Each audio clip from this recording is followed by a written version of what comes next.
Ahoj, it's Jen. I'm a native Californian living in Prague, Czechia. And recently I've been thinking about those little things that kind of interrupt the flow of life when you move to a new country. Things that seem totally normal back in your home country that aren't normal here. Like, for example, signing a piece of paper after you pay with a credit card. Americans think that that's totally normal, and Czechs are like, that's really dumb. And then you're like, yeah, I guess it kind of is. These differences can be good, though, because it makes you question how you do things in your home country and, I don't know, complain to the authorities that they should be doing it better. So in this video, I'll talk about a few things that are more technologically advanced and more technologically backwards in each country. Now, disclaimer. I've lived in Prague for 9 years, and in the past 9 years, there have been lots of advances in both countries. So I am more familiar with what's going on in Prague, and so I had to call some family and friends living in the United States to compare what their situation is like now. But it might not be the same as what you experience in your region of the United States. So in California, we have cameras at traffic lights. If you run a red light, the camera will take your photo, usually looks something like this, and send it to your home, and then you will have to pay for the ticket through the mail. But here in Czechia and in Germany and Italy and Austria, they actually have cameras that track your speed. And you won't even know you got a ticket until you get a letter in the mail from the German police. And you were like, when was I even in Germany? But sure enough, there's a picture of you breaking the law in Germany. I once got a ticket for speeding in Germany and they sent it here. And because I have a Czech license, they translated it to Czech, which didn't help me very much. But I think that that's the rule in all the EU countries. They translate the letter to the language of the person who's registered to the car. In California, this is not yet legal. They're trying to introduce these speed cameras, but what we have now are speed traps, which is pretty much just a cop car hidden in the bushes somewhere and just waiting for you to drive by at a really high speed, and they have a radar gun, and if they catch you speeding, they will zoom out and give you a ticket. And we're always kind of aware of like, oh, that bush always has a cop in it, so be sure to go slow. Another thing we have in California are meter maids, and that is not something we have in Prague. So first, let's back up and talk about parking. I live in Prague 2, so I buy a parking permit for all of Prague 2 and parts of Prague 1 and Prague 3. And if I need to drive to another area of Prague, which I never do, you would look for the sign on the street and there would be some code, and then you would text that code to the parking app, which is connected to your debit card, and then that's how you would pay to park in that area. In LA and in California, we have coined parking meters. So there are these old-fashioned devices, and you have to dig through your cup holder for nickels and dimes and quarters and put in as many in as you can, and they usually only let you put in 2 hours worth of change, so then you have to leave the restaurant or the meeting or your office or whatever every 2 hours to then put quarters in the meter. I've read that at least the city of Los Angeles is converting a lot of these old-fashioned meters to digital meters that you can actually, I don't know that you can swipe a card, but you can text in the payment to pay for your car. But I think you still might only get 2 to 3 hours. They don't want you to stay all day. Which brings me to meter maids. Meter maids are the people who ride around in little golf carts, writing tickets for the meters that have expired. And if you ever encounter one, even if they're just at the beginning of writing you a ticket, don't even try. Don't even waste your breath. She's not going to cut you any mercy. You could have been driving your grandmother to the emergency room and run out of quarters. The meter maid does not care. She'll just smile and put the ticket under your windshield and move about her day. Heartless. For the Czech equivalent of a meter maid, see the Prague Metro ticket inspector. Parking in Prague is no picnic either. There are just too many cars and not enough parking spaces. My dream would be to have a ring of parking around the city so that nobody was allowed to bring their cars in the city and everyone had to walk or rollerblade or bicycle or take a tram. We have a very advanced system, in my opinion, of parking enforcement here.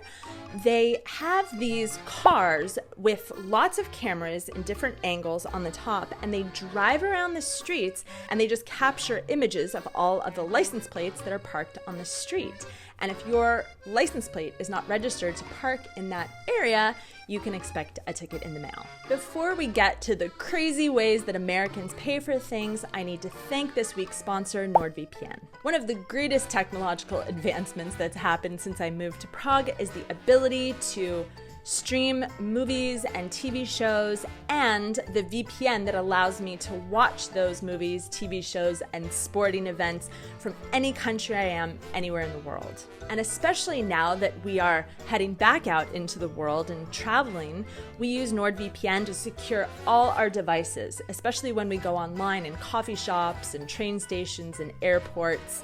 NordVPN helps protect you from bad actors who are trying to steal your information. When I go back to the US this summer, I'll use NordVPN to keep up with my favorite Czech television series, which I use to learn Czech and Czech films and all the programs that I would normally watch here. Right now, NordVPN is offering my viewers a 2-year plan plus a bonus gift with a huge discount when you go to the link below and use my code.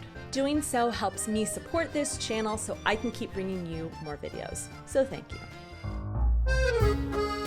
So speaking of payment, the method of payment in the United States and the Czech Republic is quite different. When I first arrived, it really was a cash culture here, but now cards are accepted pretty much everywhere, even at farmers markets. In the US, when you pay with a debit or credit card, you have to swipe it using the strip on the back.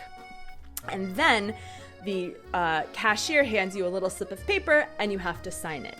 And then she's supposed to check that the signature matches the back of your card, which it never does. And then she sends the little slip of paper off to the Visa MasterCard headquarters. I don't know. Europeans think this system is insane. Here in Prague, all of our debit cards have chips. And so you can either insert your card into the machine using the chip and then use your PIN if it's over a certain amount, or you can just do contactless payment. I'm sure Americans are becoming more familiar with contactless payment now that a lot of them are using Google Pay or Apple Pay on their phones, but in the Czech Republic, we just use our cards to do contactless payment. American banks have started to get rid of the signature system just a couple of years ago, and they started to give us chips, but the chips don't function in a contactless manner, so I can't use it at a contactless register. I still have to swipe it and sign for it. And the checkout woman is like, what do I do with this? Also, a Czech server at a restaurant is never going to take your card away from you to go to the back register to then do the transaction there. She or he will bring out a little machine for you to secretly, privately put in your PIN or to do the contactless. They will never take your card from you. I don't know if they think that the waiter is gonna go back and order a bunch of stuff from Alza in the 3 minutes she has your card, but that's just not what they do here. And it kind of makes sense. When I was a waitress, when I was very young, I somehow, from the customer's table to the back register, lost this gentleman's card. I don't know how. It slipped out of everything I was carrying and was quickly scooped up by a thief in the restaurant. I know that sounds ridiculous, but it happened. We also have this newfangled technology in grocery stores here in Prague. I've only seen it at Tesco, but you have the Tesco app on your phone and you scan it on something when you walk in the store, and then every time you purchase an item, you sort of check it off on the app. And then when you're finished, you just say finish and pay, and then it automatically deducts the bill from your debit card. And then there's usually someone at the door that just kind of briefly checks inside and makes sure that you didn't take anything. A few years ago, Whole Foods had planned to introduce this system in like their Seattle stores, where you could go in and just put stuff in your bag, and they were going to see what you put in your bag through this system of like lasers and radars and sensors and computer vision and all this stuff. The Czech system kind of uses the honor code, whereas I feel like the Whole Food system kind of assumes that anyone will steal if given the opportunity. I mentioned before that Czechs never used banking checks. They just kind of skipped over that and went straight to cards.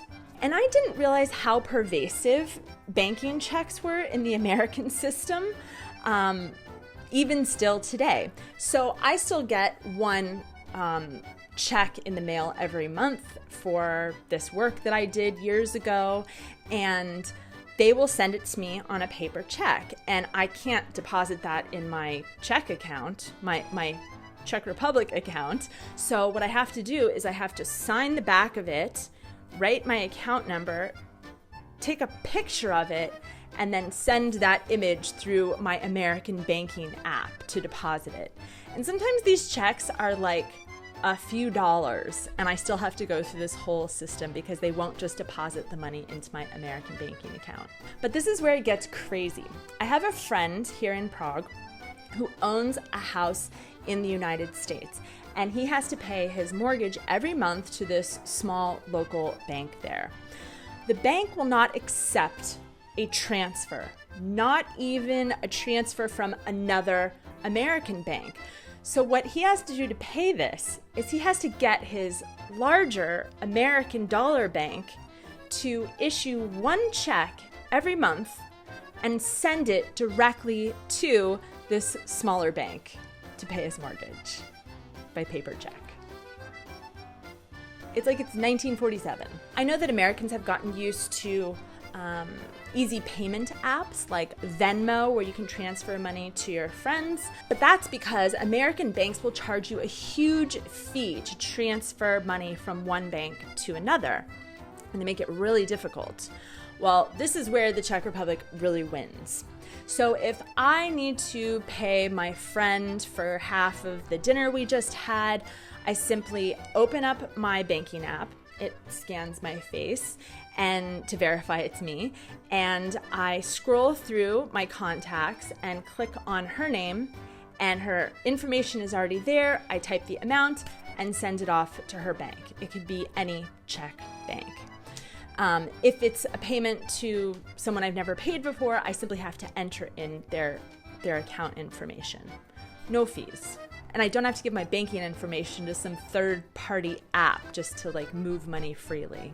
Also, if I want to request money from someone, I can go into my banking app and type in the amount and who I want to send it to and create a QR code, and then it sends it to them, and they just have to scan the QR code, and it automatically deducts money from their bank account and sends it to mine. I often get bills here from the gas company or the electricity company or really anyone, and they've included a QR code, so all I have to do is scan it and it automatically takes care of all the information. Super easy. In the US, the US Postal Service is now offering this service that I think you have to sign up for, but they will send you a photograph of the envelope of every piece of mail that you should receive in your mailbox today. I don't really see the point of this unless it's to see if anything went missing from the post office to your door. In the Czech Republic, we have a very cool system called datový schránky or data box, and it is a personalized, verified e-mailbox where you receive any mail from government offices. So tax office, anything to do with our residency permits, these all get sent to our data box, and then we get a text or an email, and there's a log of what has been sent and when, which is great because when you're traveling or you're out of the country for a while, you never miss really important correspondence that you need to respond to. We also use this system to send out verified mail, so we can send our taxes via data box, any application papers to any government offices. You can also send data box from private citizen to private citizen. I don't know exactly why you would do that. Maybe something that's more verified than sending a PDF and an email, but I use this system pretty much every week. When you order packages in the US, the delivery service, whether it's the US Postal Service or some private carrier, will usually leave the package on your front doorstep.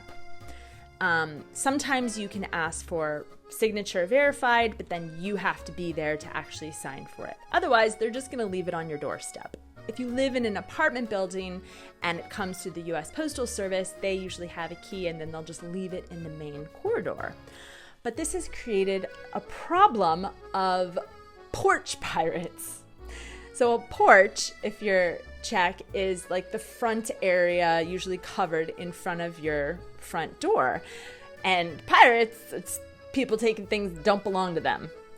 So this has become a pervasive problem. I mean, there's just like a box from Apple or Amazon sitting on your front porch. Like, that's kind of tempting if you live in a land with a lot of criminals. And so people I know have actually installed cameras in the front of their home just to be able to identify thieves that potentially might steal something. And police in the United States have started to plant fake packages with GPS tracking locations so that they can find the thieves who steal them. And this just seems like a terrible system all around. I have heard that Amazon has started to install Amazon lockers in high density areas. So you can just order something to the locker and then go and pick it up with a code. We have something similar here for Alza. I don't know if we have it for other companies. That seems like a good solution. But we have an excellent solution here in the Czech Republic for package delivery. So at first, package delivery was super annoying here, and I avoided ordering anything online for years, probably because I just didn't understand the system. So what used to happen is that I would order something and I would get a text, and it would say, your package will be there between 2 and 4. I was at work, teaching, I didn't check my phone. Then, between the hours of 2 and 4, I was teaching, and so they would call and say, we're downstairs, and I couldn't even answer the phone. And so they would just keep trying to deliver it day after day, and sometimes it would even get returned to the sender. And then we discovered Zasilkovna, I think I'm saying that right, Zasilkovna, which is apparently a private company. So if you go to almost any Czech online retailer, in the shipping options, you can say deliver to post office, deliver to your home, or deliver Zasilkovna. And then you can choose the location of the Zasilkovna. So I can order a package and have it delivered to any number of places in my area for a small, it's like $2-3, maybe 60 crowns. They can deliver it to the clothing store down the street or to the Večerka. There's an eyeglass shop in my neighborhood that will accept these packages, and many other type of stores. I think it gives them a little extra income, and you don't have to wait in a post office line that can take forever. You just go to that shop, take the little code that was texted to you, show it to them, and they give you your package. So if you're ordering something in the Czech Republic, be sure to look for that word at the bottom and check that box and choose your delivery location. Here's another one that seems really odd to Americans at first. When you apply for a residency permit, you have to pay for it, a few thousand crowns, but you can't just pay for it at the ministry office where you apply. You have to pay for it with kolky. Kolky are essentially like postage stamps, and you buy them at the post office, and you pay, a few thousand crowns, and you get these tiny little lickable stickers, and that's what you take to the ministry. So you've got all of your important documentation, and then you've got these like postage stamps in your wallet, and you're like, don't lose the kolky, they're the most expensive thing I have. Now, I thought this was just so odd and a product of a bygone era, but apparently we used to use them in the United States too. I don't know if we still do, but we used to use them in the Civil War to help pay for, that's how we paid for alcohol and tobacco taxes. And we also used it on documents, so like on mortgages and stocks, and it represented the tax that you were paying for the government. And then when you take it to the ministry, they then lick it and stick it on your application. So that's how, Pani Bolshevik knows that the application has in fact been paid for. So that's all for today. If you've ever traveled to another country and experienced some really technologically advanced system that you wish you could bring to your home country, let me know in the comments below. Uvidíme se příští týden. Ahoj!